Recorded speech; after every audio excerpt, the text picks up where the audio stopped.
Mucattiin kaarrumoo maal jettan suni ka'een gadda boqotte soorii faamilii jettee turte viidiyoo kana dhaggeeffadhaa isin fayyada. Viidiyoo yoo irratti daqiiqaa 8 isinitti dheeressu viidiyoo laayikii gochuun eegalaa gorsi isin fayyada. Keessaafuu namoonni dhiphina keessa jirtan gorsa nama tokko isin fayyada. Du'arraallee isin deebisa waan ta'eef gorsa namoota irraa fayyadama isin gargaara. Mucayyoon kun soorii faamilii jetteetti. Fakkeenya mucittii kan namatu fooqirra darbe yoo jenne soba. Soorii faamilii jette. Rakkoo mucittii kanaa maali? Fakkeenyaaf amma dubartoota kana sadii walitti hidhanii jirtan TikTok irraa gadi buuse. Aayidachee maalii? Aayidacheen akkasii dhiirri Oromoo akkasii maalii? Dhiirri Dubaayii keessaa nu yaate akkas ta'ee sana ta'ee dhiirri Itoophiyaa nu yaate jettanii suuraa durboota kana lamaanii walitti hidhanii jiran. Haa ta'uuti. Mucittiin kun kan of ajjeeste ofii naaf fakkaatti. Soorii faamilii ergi jettee akkuma booneen keessaafuu ergi booneen guyyaa addunyaa kana dhiise jettee isinii maxxansite ajandaa hedduu isinii ta'e waanummaa booneen gooti sana gochuu jirtan. Okay. Baay'een keessan amma anillee itti aanee jechuu jirtan koomentii rabbi karaa nagaa isiniif haa godhu. Warra qajeelan deebifnu. Garuu warri fakkeenyaaf jaalattanii dhabdanii qarshiitiin nyaatan. Maa qarshii miiliyoona 2 nyaatamne. Fakkeenyaaf amma shamarri biyya Arabaa miiliyoona 2 hojjetti hin beekne waggaa 8 waggaa 12 yoo teesse isaa ol yoo teesse miiliyoonuma 2 haa galtu jennu. Miiliyoona 2 sana yoo isin jalaa nyaatame lubbuu keessan qaalii kanatti faraddani yoo immoo fakkeenyaaf nama takka akka malee jaalatta yoo taate namni sun akka carraa ta'ee yoo si jalaa deeme ati nama sanaaf jettee of ajjeefta. Ani na ajaa'ibdan bara jechuun amma durboonni kun sadanii kan du'an sababa dhiiraatti. Maaliif mucayyoon kaarrayyuu maal jettan suni faa soorii faamilii ergi jettee itti yaaddee of ajjeeste jechuudha. Booneenillee akkasuma Joosiif jettee of ajjeeste. Isheen sunillee maal akka ta'e beekuu baannus isheenis sababa dhiiraatti natti fakkaati. Haa ta'uuti fakkeenyaaf amma nama tokko akka malee gaafa jaalattan namni sun akka si'iisee deemu beektee jaalachuu qabdi. Angalata rabbii jaalalli ganaana qaba ta'een beeku malee na qabuu didee garraatti. Dhugaa rabbii isiniin jedha. Jechuun jaalalumti ganaana qaba ta'ee amma bara ilmi koo na qixxaate bara. Amma ilmi koo eenyuun hin fuudha kabbee eenyuun fuudhee na gaafachuu jira. Anaan garuu ammarraatti jaalalli nan qaba. Dhugaa rabbii isiniin jedha. Ganaana qaba haa ta'uu akka akkasaan beekan jechuun jaalalli jireenyaa na qabeera. Jireenya jiraachuu akkaataa kamiin jiraadha. Namni yoo na dhiise deemillee dantaa isaan qabu qarshii yoo kassarellee dantaa ittiin qabu. Akkaataa kana ofitti amansiisee hojii jiraachisuu jira. Hankeessan jaalalli lubbuu baasu kuni eessa isin qabama jedhaan. Onnee isa kam keessatti onnee keessan lama itti reesseen immoo akka jechuun naa galaa hin jiru warma wajjeesu kana jaalalaaf jedhee. Tokkoffaa nama isin jaalanne hin jaalatin. Lammaffaa nama ofii kee jaalatte ittiin heerume. Sadaffaa ergi qarshii kee nyaatamte nama sana waliin hin maraatin. Arfaffaa ergi viidiyoo kee qullaa isa bira jiraate viidiyoo kee baasa yoo siin jedhe isaaf jettee ittiin cinqamin. Maaliif qarshii yoo hojjette qarshii situ fida qaama kee tarii waraabbatee ta'e qaamni kee sun qaamuma namni biraan baatu. Ati faashinii addaan baattu. Siigalee ati faashinii addaa sirra hin jiru. Yoo isaan doorsifamtaa inni itti aanu nama jaallattan nama ofii akka malee jaallattan yoo isin gane kan isin jaalatu isiniif. Kan isin jaalatu. Fakkeenyaaf namni baay'een nama keessaafuu shamarri nama ofii jaallattan barbaadan. Nama ofii jaallattan barbaadanii jechuudha. No akkasiin godhina. Nama isin jaalatutti heeruma. Tarii namni sun fokkataa ta'uu danda'a, qabeenya hin qabu ta'uu danda'a, jibbamaa ta'uu danda'a, namaan xiqqoo hin ta'uu danda'a waan barbaade haa ta'u. Nama si jaalatutti yoo heerumte dubartiin kabajaatiin jiraatti.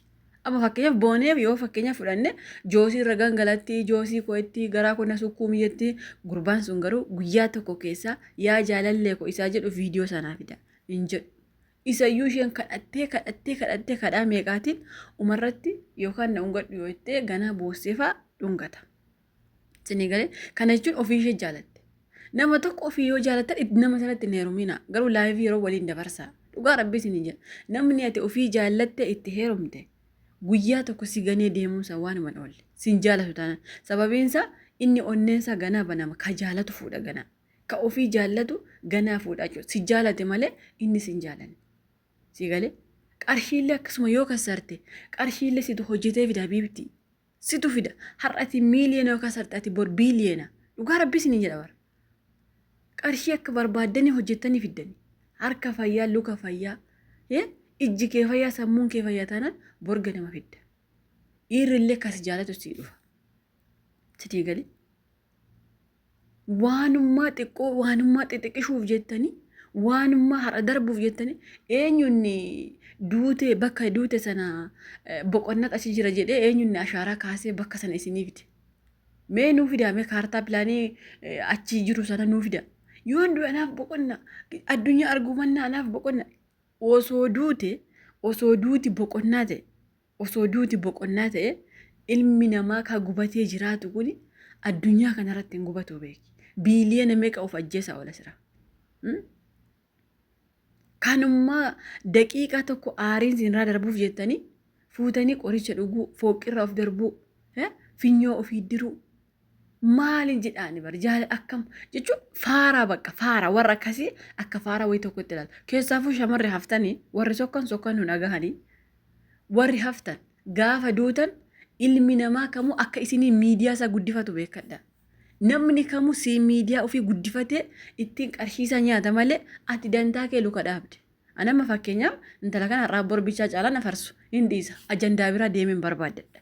Inni kaanillee akkanuma sii galee har'aaf borbichaa sii fajjaa kaarroo koo jedhanii bakka ajandaa biraa ajandaa ho'aa ka biraa deemtee barbaaddatta jechuudha. Waan miidiyaa kee sii kakaasuu danda'u waan ittiin guddachuu dandeessu sii galee namni siin guddata yaa gowwitti ati du'ii dachiiti gar tokkoon abiddaan gubatta osummaa jannatallee argattanii bar. Osummaa gaafa duutan qabbanooftanii anaan nan dhibu bar. Akka isa deemee jannata galu abidda seenta bar.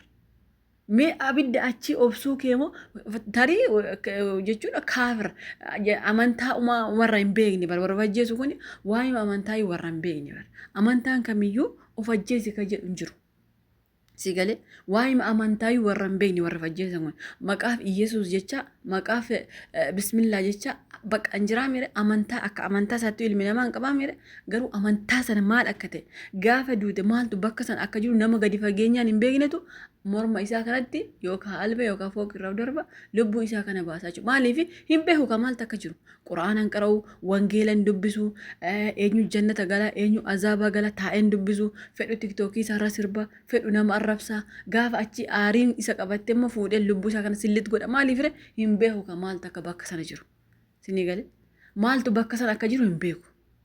Osoo azaaba achi gadi teessee akka amantaa keetti dubbiste osoo abidda achi ati barabaraa gubattu osoo dubbiste addunyaa kanarratti teessee gubachuu siif wayya malee osoo duuti si dhufeeyyuu hin baqatta malee hin duutu.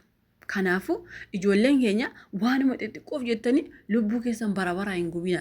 Lubbuu kana bara eenyu sitti kenne? Lubbuu kanatti rabbiin eegi jedhee sitti kenne bara kaataa ittiin taphattu kana.